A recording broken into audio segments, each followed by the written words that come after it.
to Game Your Hockey Roundtable. I am your host today, Dustin. And busy week, guys. I mean, yeah, as usual on this show, it's always a busy week, but free agent frenzy. Yeah, coming on. There's some big winners and probably some losers, but once we go through these teams, we'll know who the winners and losers are, I guess. But, I mean, I don't know. Let's get started, I guess. And so I'll just go team by team and tell you who they acquired in the past week, and you guys can kind of, I guess, get thoughts on it.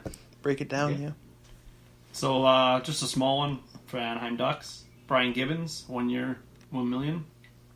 I believe he was a Devil last year, but just a depth forward. I mean, small signing, probably not too effective, changing their team or anything, but I don't know what you guys' thoughts on it. I mean, it's not a lot. It's a small trade that isn't going to do a lot, but maybe adds a little bit of depth. Like I said, just a depth bottom six forward, probably. Yeah, exactly. Not much changes to their team, but I don't know if they needed much. I don't think they had the money. Yeah, that's true too. Weren't they in the running, or the runnings for Erik Karlsson? They one of the teams inquiring? They could have been. Because there was a few teams. So maybe they're done or not? I don't know. Maybe they're just saving their money. Could be, yeah. Yeah, they were a very, very quiet team at free agent compared to some of the other teams I went through before the show. Arizona Coyotes. Hjalmarsson re-signed 2-year, $10 million deal. Ekman Larsson officially re-signed 8-year, $66 million. So it's a little bit more than what we previously said it would be. And Michael Grabner, 3-year, $10 million. So making $5 million a year. Or no, sorry. 3-year, $10 million, yeah. So, I mean, I don't know what you guys feel about those. Oh, and sorry, Brad Richardson, 2 years at $1.25 million. And Kevin Kotanen, 2 years at $2.75. Okay. So, I mean, just a couple of re-signs. I guess 3 re-signs. No, 4 re-signs. I think all those guys are re-signed, to be honest with you. So, I don't know what you guys think. I mean, they locked down Ekman Larsson, which is key. Mm-hmm. And I believe you told me Hjalmarsson's kind of his buddy. Yeah. Pretty good friends, countrymen, both from Sweden, I believe. So, I mean, I don't know, $5 million for Hjalmarsson here. I think that's pretty decent, or is it a little on the higher side, or?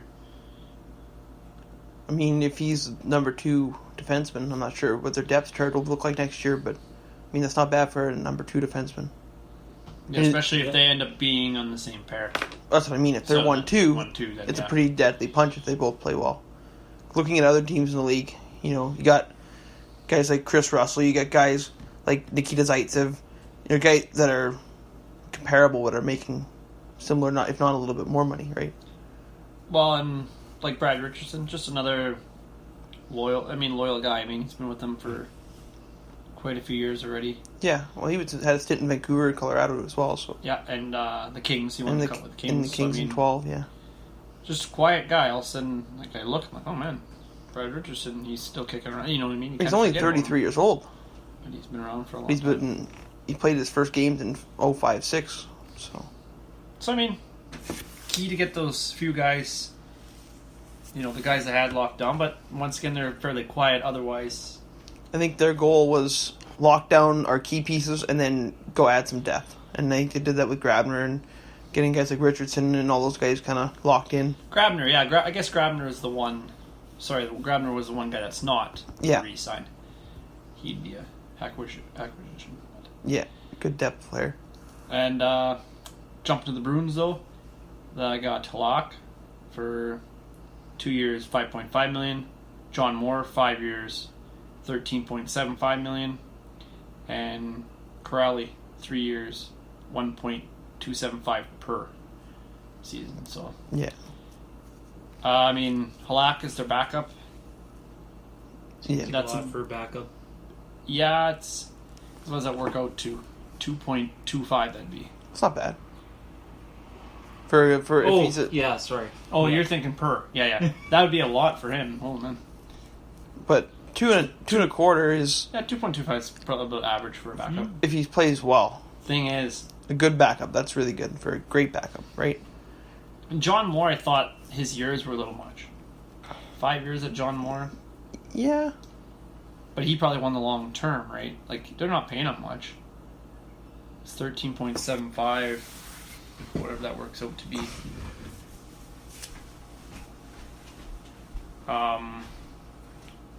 That'd be under, I think that'd be 4 something.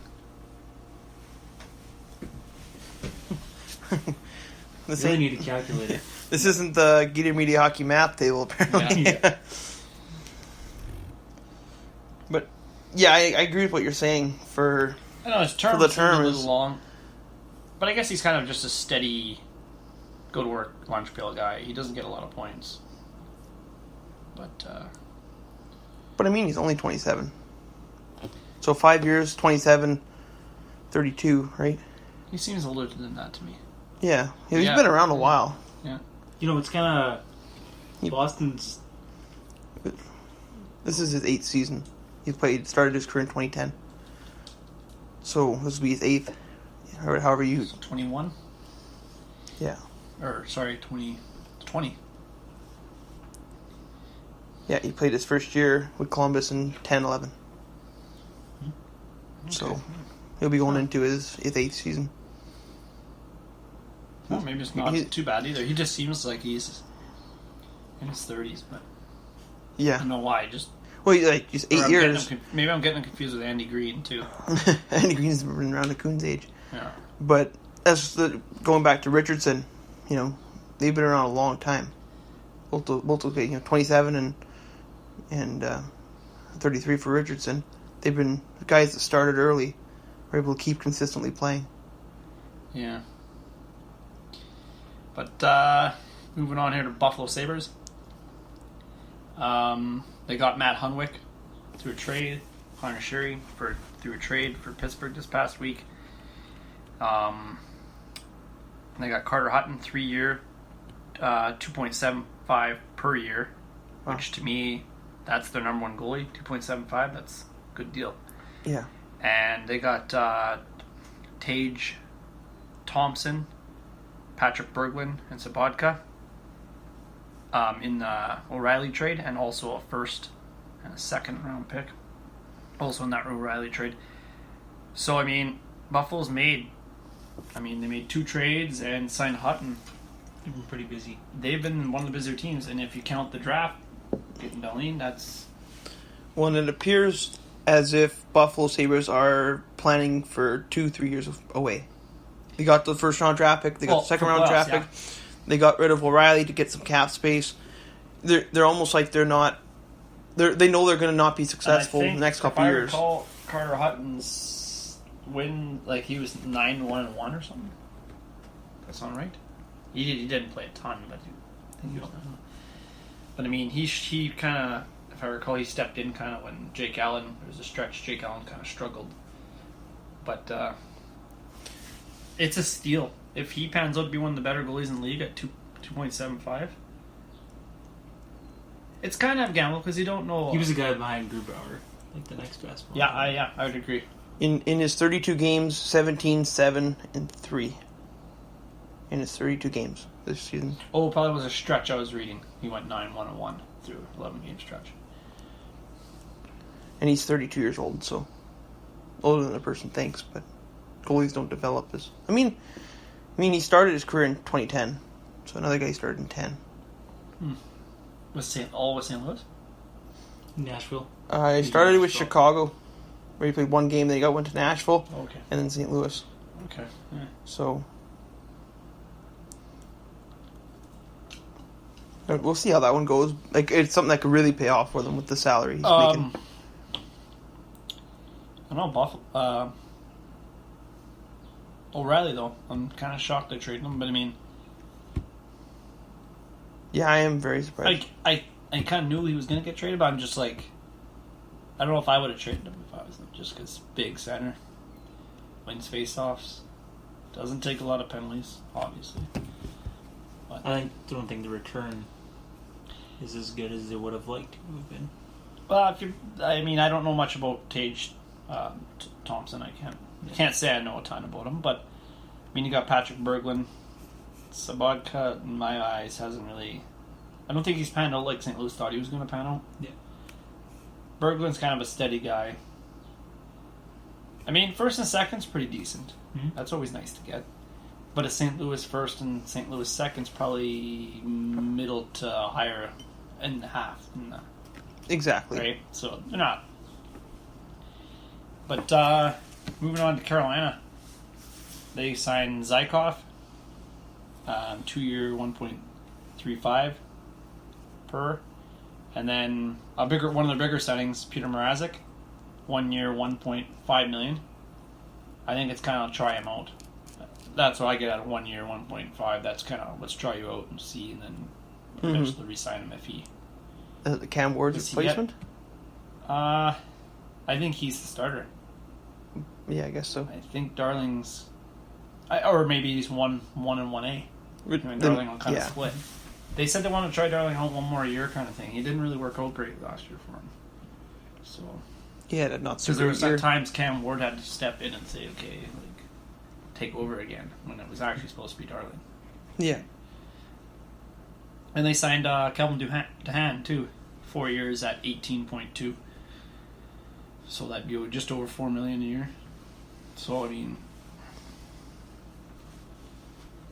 yeah, it doesn't. Honestly, this doesn't change their team a terrible amount. Depending on what Mrazek does. The other part that, the other things that they did is going to make a huge impact. The Hurricanes. Dougie Hamilton and Ferland. Yeah, the stuff we talked about last week, for sure. Yeah. As a whole, after all this stuff's all said and done, when we go through all the teams, and then we'll see a full roster before the season starts, and you'll kind of have an idea who's who's going to be good this year and who's going to falter. But moving on to the first Canadian team on our list, Calgary Flames. They got Derek Ryan, Austin Krasnick. Derek Ryan, 3 years, 9.375. So just a touch over $3 million a year. And James Neal, 5 years at $28.75 million. I don't know if Calgary's finally found that winger to play with Gaudreau and Monahan. Been looking. I don't know. Yeah. I don't know this. Do you think this fix? I think it helps Calgary. Oh, I definitely think it helps Calgary. If you had the Lindholm and the Hanifin, and I think to be honest, I think Calgary's gotten a little bit better. Oh, I think so for sure. Because you have Neal. Maybe Neal plays with Gaudreau. Because did it lose any forwards? Outside of Ferland? Not really. Not really. So it's not like Neal's really replacing anybody. He's just taking a spot. Well, lesser guy. Lindholm essentially replaced Ferland. Yeah, essentially. They're also losing Versteeg too this year, right? Is he free agent? I believe he is. I think so. Because Chris Versteeg, depth guy. He actually was pretty good for them, actually, when he wasn't hurt. But even just you have James Neal in the power play, or he's an RF or UFA.